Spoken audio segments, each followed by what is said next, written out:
Good morning, grade 5, and happy Tuesday. We're going to get started today, and if you're watching this video, then you're in the Narnia book club. Okay, I'm going to go full screen so you can have see the big picture of the slides for today. So based on the instructions, you should have already listened to chapter 2. Okay, so we are only reading one chapter again today. And right now you're watching the mini lesson video, and then I'm going to explain the assignment 1 and 2 for today.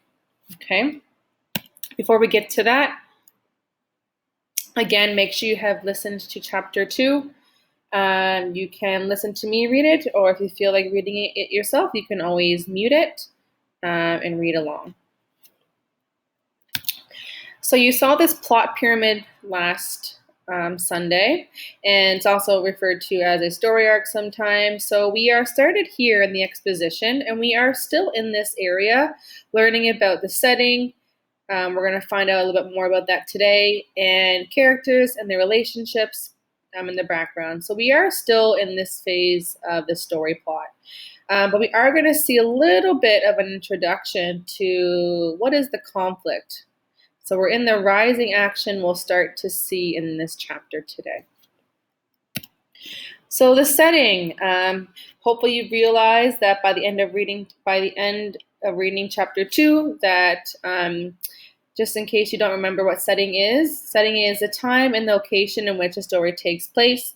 So as we can see, the Lion, the Witch, and the Wardrobe is set in the magical land of Narnia. We know that we are reading a fantasy novel, so we know that it's set in a magical land of Narnia. That's the name of the setting. That's the name of the place. And the story is taking place in the 1940s in England, which is when the height of World War II is happening. And if you remember what I shared with you, some of the background information on Sunday about the reason why the kids had come to live in that big house with the old professor was because of the issues with World War II. So just as a review, the setting is taking place in Narnia, a magical land, and it's in the 1940s. So today's lesson is mostly going to be focused on conflict. Okay, as I said back here, we are starting to see the rise in action, which is an introduction to the conflict. So just to review, what is conflict? Conflict is a struggle between two opposing forces, usually involving an antagonist and a protagonist. Now, these are two very big words, antagonist and protagonist. So, a protagonist is a central or main character, and it can sometimes be more than one, and he may be the hero of the story. So, you think about Shrek. Shrek was a protagonist in Shrek. And then there's the antagonist, who is a character or a group of characters who opposes or is against the main character, the protagonist. So he would have been the antagonist against Shrek. Okay, so just keep those two words in mind. I always think of pro as in good guy, antagonist, bad guy. So there are two main categories of conflict when it comes to stories. There's an internal conflict, which means internal means within. So man versus self. So this is a conflict with yourself. So usually you can't make a decision. You have a hard time choosing between right and wrong. You have a hard time making the right choice. And then there's the external conflict, which is the bigger category.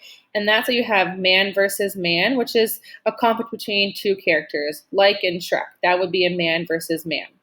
And then there's man versus society, which just means a conflict between a character and the laws of a community. For those that read The Hunger Games, that could be an example of man versus society. And then there's man versus nature, which is a conflict with a character and nature. So they're struggling to survive in nature, like a natural disaster, for example, or there are some challenges with, animals in nature as well. So these are the main types of conflict. Internal, man versus self. External, man versus man, man versus society, and man versus nature. Okay, you need to understand and know this for the next assignment. All right, so if you want to pause it and read it, you can go ahead. I'm going to go and explain the assignments for today. So assignment 1, I need you to fill in these boxes and you're going to think about conflict. So I did the first one for you. So if we look at Mr. Tumnus, he had an internal conflict, man versus self. Okay, and what's the conflict? He was struggling to decide whether to turn Lucy over to the White Witch or betray the witch and befriend Lucy. So if you go back to this chart, I can see that yes, he had a hard time making that decision. He was really fighting and battling with himself of what to do, and he was very, very upset about it. So is it resolved? Did it get fixed? Yes, he decided to go with her first with his first instinct and to protect Lucy. He did not turn her into the White Witch. Okay, so your job is to do the next row, Mr. Tumnus and the land of Narnia and the White Witch. So what kind of conflict would that be? So in this box, would it be man versus self, man versus man versus society, or man versus nature? Okay, and you need to tell me, what is the conflict? What is happening? And is it resolved? Yes or no, and tell me why. And then the same thing with Lucy and Mr. Tumnus. They were the only characters that we've seen in chapter 2. What kind of conflict was going on with them? Okay, so that's it for the assignment 1. You will need to use this chart to help you. Now, assignment 2, it's just some basic comprehension questions to make sure you're understanding the chapter. So you're going to answer these 3 questions. Question 1, where is Lucy traveled to in the wardrobe? What is the problem in Narnia and who is responsible for it? And what happens at the end of the chapter? And that's it for today. Bye for now.